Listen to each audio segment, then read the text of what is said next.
সে ছিল এক ভয়ানক পাপিষ্ঠ লোক, কিন্তু সে ছিল সুদর্শন যুবক, খুব সুন্দর, খুব ফর্সা ও পরিষ্কার। তার সুর ও আওয়াজ ছিল একেবারে নারীদের ন্যায়। কোনো কোনো পুরুষ এমনও হয় যে দেহ তো অনেক ভারী, কিন্তু কণ্ঠ এতটা নরম ও কোমল হয় যে মনে হয় কোনো নারী কথা বলছে। যেমন আমাদের খানকায় এক লোক আছে, তার বাসায় যখন টেলিফোনের ঘন্টি বাজছিল এবং সে ফোন রিসিভ করে হ্যালো বলল, তখন ওপার থেকে ফোনকারী বলল যে মা, তোমার আব্বুকে ডাকো। তখন এই রিসিভকারী লোকটি ছিল খান বংশের। খানও যেমন তেমন নয়, বরং তাগরা খান। সে বলল, আমি মেয়ে নই, আমি তো পুরুষ, তবে আমার আওয়াজটা একটু নরম। যা হোক, নাসুর কণ্ঠ ছিল নারীর কণ্ঠের মতো। ওদিকে তার মুখেও দাড়ি মোছ কিছুই ছিল না, দাড়ি গোঁফ গজায়নি। সে বাদশার ঘরের কাজের চাকুরি নিল। তার কাজ ছিল শাহজাদিদের ও রাজরানীদের গোসল করানো, তাদের হাত পা ও মাথা টিপে দেওয়া, তেল মালিশ করে দেওয়া এবং গোসল ইত্যাদির পর কাপড় পরিয়ে দেওয়া। নাসু বোরকা পরে থাকতো। যেহেতু নাসু ছিল পুরুষত্বপূর্ণ এক সুদর্শন, এক সুসক্ষম পুরুষ, পুরুষত্বে কোনো কমতি ছিল না তার মধ্যে, তাই আরও যে সকল সেবিকারা রাজকন্যা ও রাজরানীদের খুব মালিশ করে করে গোসল করাতো, তাদের সকলের উপর নাসু ফার্স্ট ডিভিশন ফার্স্ট হয়ে গেল, সবার চেয়ে বেশি নাম্বার পেয়ে গেল। কেননা অন্যান্য সেবিকারা তো মহিলা, আর নাসু হলো একজন সুপুরুষ। তাই সে পূর্ণ শক্তি ব্যয় করে সাথে সাথে কুরিপুর তাড়নায় হারাম স্বাদ উপভোগ করে তারা অন্যান্য সেবিকাদেরকে বলে দিল যে তোমরা আমাদেরকে গোসল করাতে এবং শরীর ডলতে ও তেল মালিশ করতে আসবা না, বরং এই উঁচু লম্বা মহিলাকে দিয়েই আমরা গোসল ইত্যাদির কাজ সেরে নিব। সে এসব খুব ভালো পারে। নাসু নিজেকে খুব ভদ্র, পর্দানিসীন দেখিয়ে বোরকা পরে থাকত।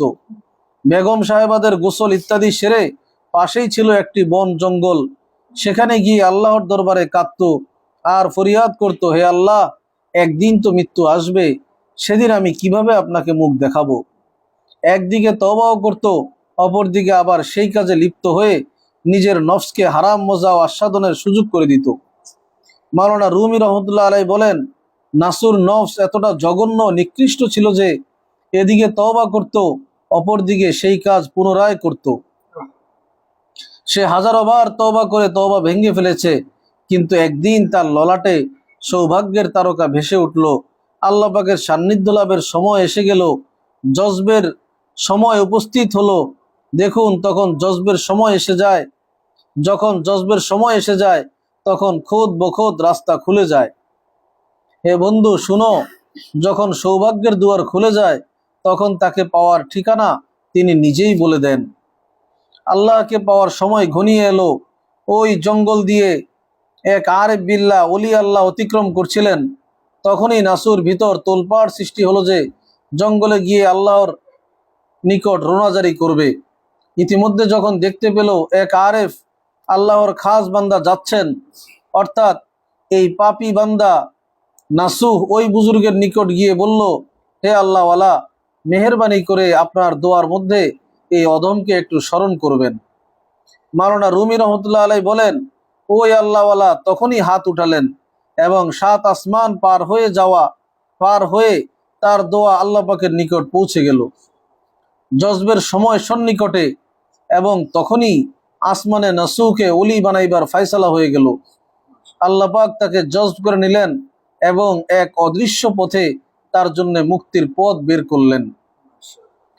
হেদায়েত ও কল্যাণের ইন্তজাম তো হয় আসমান থেকে, নাম হয় শুধু প্রেম, প্রেমিক এবং আবেদ ও এবাদতের।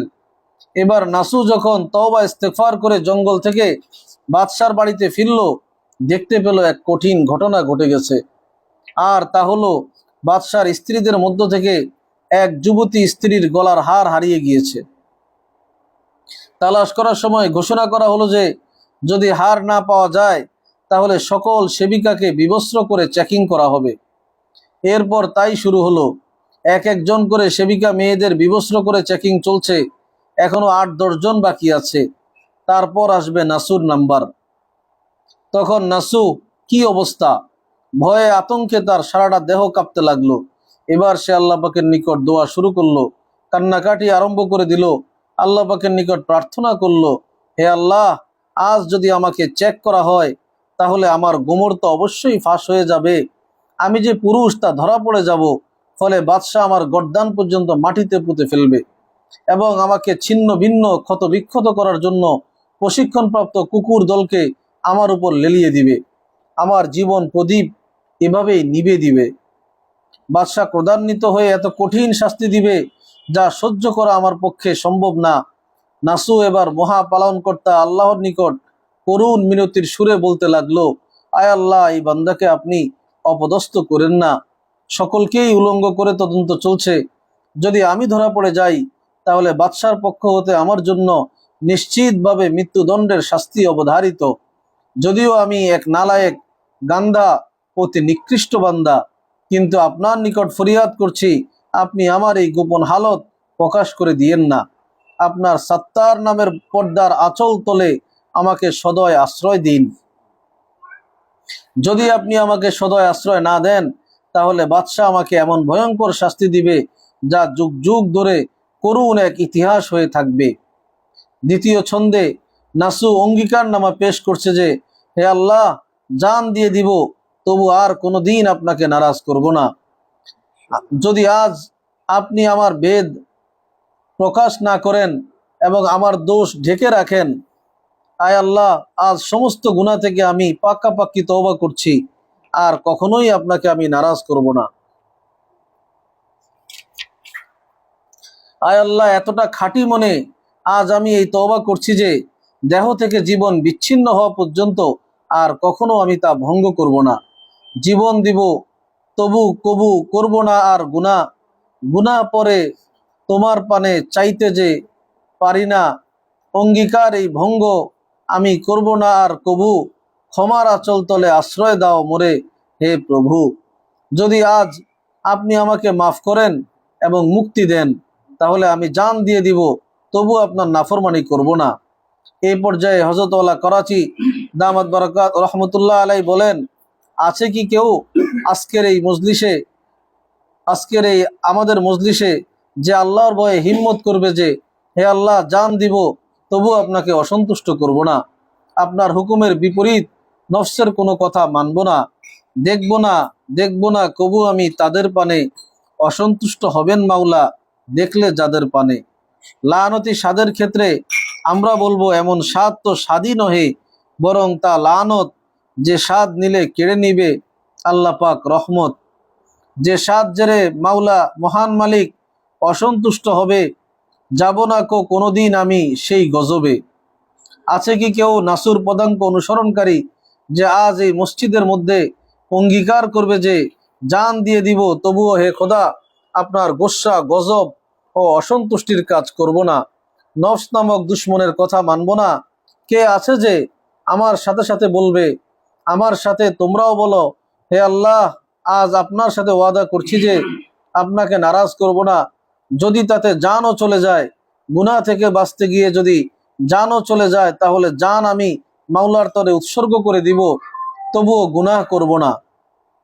হে মাওলা, আপনাকে নারাজ করব না এবং জান উৎসর্গ করে সেই পরম আনন্দে আমি এই ছন্দটি পাঠ করব। উৎসর্গী হলাম জীবন যাহা তাহার জন্য, নয়তো আমার তাহা তাহার দানে ধন্য, তাহার মানিক তাহার তরে যতই করি শোধ, কসম খোদার অশুদ্ধ এই হক কবু হয় না শোধ, হয় শোধ। তারপর নাসু বললেন, হে আল্লাহ, আপনি অনেক বড়, আপনি অনেক মহান, যদি হরমে কাবায়ও কোনো গুনাহ হয়ে যেত তাও আপনি আপনার মহত্ব বলে ক্ষমা করতে পারেন। এই জঙ্গলে আমার দ্বারা যেই গুনাহ হয়ে গেছে আপনার মহত্বের সম্মুখে তা কোনো উল্লেখযোগ্য বিষয় নয়, সুতরাং আপনার মহত্বের উসিলায় আপনি আমার সমুদয় গুনাহ মাফ করে দেন। হে হে মহান, আমাদের সমস্ত গুনাহ হতে যিনি অনেক বড়, অনেক মহান, আপনার শাহী হরমে গুনাহ মাফ করার তো আপনিই পূর্ণ অধিকার রাখেন, হরমে কাবায়ও আপনি যে কোনো গুনাহ ক্ষমা করতে পারেন।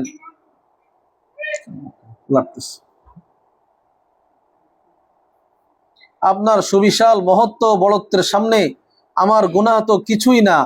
অতঃপর আল্লাহ পাকের দয়া হলো, রহমতের দরিয়ায় ঢেউ তাকে বেহুশ করে দিল এবং ওই বেহুশ অবস্থায় আল্লাহ পাক তাকে জান্নাত জাহান্নাম দর্শন করালেন।